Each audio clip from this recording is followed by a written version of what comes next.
November 29, 2021. A piece of paper and the Belt and Roads Initiative. And we are the frogs from outside the well.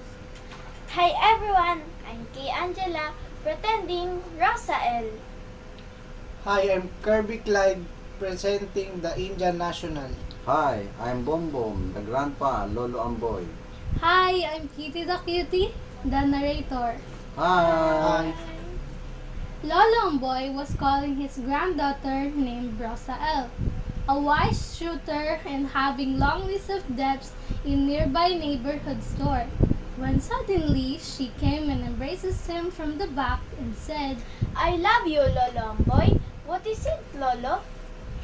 Where have you been, my child?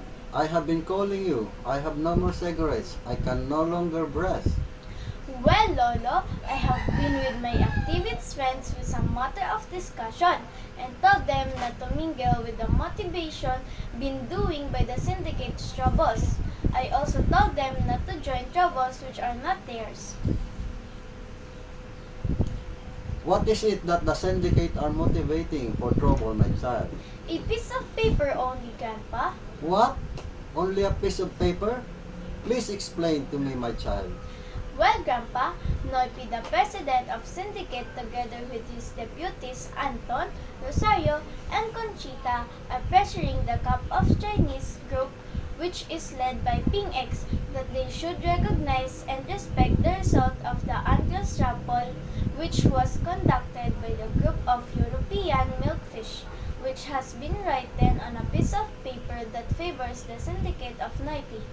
Are you crazy?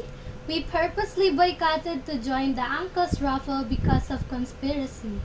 If we like, we can just repeat what happened you during the past 120 years.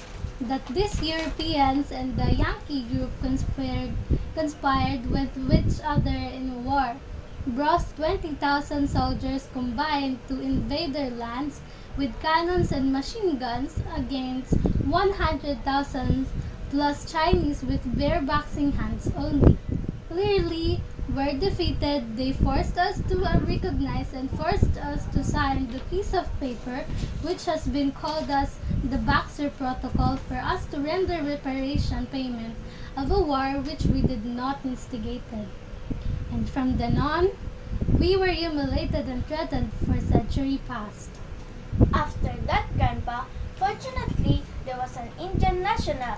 He was widely known as Bombay, a 5-6 loan creditor. He was silently observing and listening of the arguments that was happening. At that moment, the Indian national came to the scene and said, Don't you know that those Chinese were the first to establish civilization more or less 10,000 years ago? And for so many centuries before the Filipinos became Filipinos and the Philippines became the Philippines. And also, do you know that these Chinese have been traveling the high seas of Asia using maritime vessels which are the far bigger than Galilean maritime vessels of Spain? For they were pioneers in trading ever since. And do you also know that these Chinese were part of Filipino struggle against Spanish peninsulares for Filipinos to become Filipinos? Blurred! Oh my golly! the Indian national quickly disappeared without having collections from his trade due to the COVID-19 pandemic. And the crowd was heard whispering, Ooh, so that's what happened then. The syndicate of Naipi should have been thankful that the Chinese did not make any move to invade their territory. We should have been the first to grab the territory of the syndicate. For us beforehand to be involved in defending a territory that is meant to be really ours. in the mind of Rosa L., My friends, activists, are now consciously awakened. What else happened, my child? Well, Grandpa, I advise my friends if they mingle with those syndicates, they will only be exploited and the syndicates will have all the benefits. In the long run, the Yankees will gain more from the syndicates. That is why they always use the National Endowment, Democracy, USAID, the CIA, and the non-profit organizations and NGOs. and they are closely coordinated for any destabilization move against the syndicate and other group that won't follow the Yankees' unipolar rule. Ah, so that's what happened. Very good, my child. Very good. You are just like your brother Lenin, who made a proposal on the second meeting of their group called the International that they should not let the working class go to war because it is the war of the imperialists.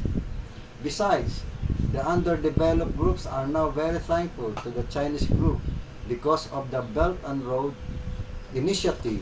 The core of the Belt and Roads Initiative is connectivity. All forms of infrastructure should have connectivity from the highways, railways, seaports, airports, and financial and cyber connectivity. Because if there is no connectivity and no infrastructure, there will be no rapid development of the economy. Infrastructure makes rich nation rich. Therefore, this will give more opportunities to underdeveloped nations to secure and increase their income, and the so-called debt trap will be a myth. So, the Yankees could not anymore blackmail the Cuban group for the underdeveloped groups, just like what they did to the Cuban group. For 60 years, they were suffering from the 243 coercive measures imposed by the Yankees in the form of economy, sabotage, blockade, and sanctions. The Yankees also violated the universal law on respect and recognition of sovereignty and independence. 184 groups in favor versus 2 against the Yankees and the Israel group. Fortunately, the Cuban group former leader Comrade Fidel have foresighted to build a biotech medical facility before a world pandemic strikes, and now they were able to have their own vaccine against COVID-19 called Abdala, and their White Coat Medical Brigade have been helping many groups of workers around the world, especially in Latin America. We also want everybody to know that after 100 years leadership of the Communist Party of China, they were able to eradicate the hunger and poverty of the 1.4 billion Chinese. They are now absolutely zero poverty. My child, can you ask some coffee and cigarettes from our neighborhood store? All right. We have to say some few words for our closing remarks. Will you lead us, Rosael?